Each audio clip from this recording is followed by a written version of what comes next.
Et déjà au niveau des anciens de l'AIM, parce qu'on sait qu'il y a un bureau des anciens de l'AIM, comment vous avez accueilli la nouvelle de la dissolution de l'AIM? Avec beaucoup de surprises. Et moi, j'ai eu l'honneur de présider l'amicale des anciens de l'AIM il y a de cela plus de 15 ans. Il y avait un nouveau bureau qui était en place. Le 13 janvier passé, à ma grande surprise, les camarades ont dit Soumaré, on te veut à la tête. C'est comme ça que je suis arrivé. Donc j'avais tourné la page des amicales des anciens de l'AIM. Mais quand nous avons appris cette information, nous avons dit ceux qui sont en train de le faire certainement n'ont pas toutes les informations. Et ne sont pas en train de mesurer toutes les implications que ça peut faire. Je prends un exemple. Nous avons l'association des élèves étudiants du Mali avec un bureau de coordination, qu'il soit parfait ou imparfait. Nous avons un interlocuteur avec lequel on peut discuter, on peut trouver ensemble des solutions. Aussi, les difficultés qui se trouvent au niveau de la base, c'est eux qui vont faire remonter.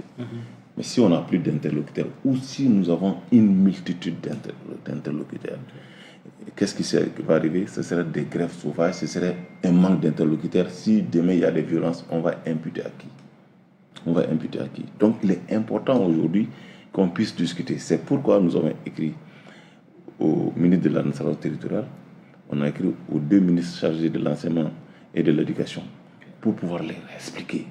Aussi, après l'acte de dissolution, nous avons trouvé qu'il y a la signature quand même du Premier ministre. Nous avons décidé de lui écrire pour aller lui dire que l'histoire de ces pays est en train de s'écrire et ça va continuer à s'écrire. On ne peut pas travailler justement à chaque fois complexifier la situation dans notre pays. Le pays est fatigué. Il est important aujourd'hui qu'on regarde, qu'on cherche à comprendre que l'école, ça nous concerne tous. Il y a nos enfants, il y a nos petits frères, il y a nos neveux. Personne n'a intérêt aujourd'hui qu'il y ait de la violence dans la société malienne, encore moins à l'école. Je suis médecin, je suis bien placé pour le dire.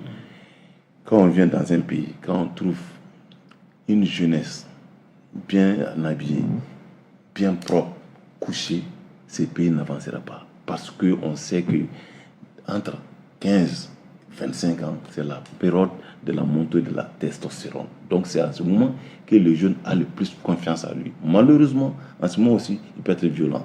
Et la violence n'est pas un phénomène isolé. Ce n'est pas un phénomène propre qu'au Mali. J'ai fait, lors de la télé, un discours où j'ai dit, en Côte d'Ivoire, des statistiques, au Maroc, en France, aux États-Unis.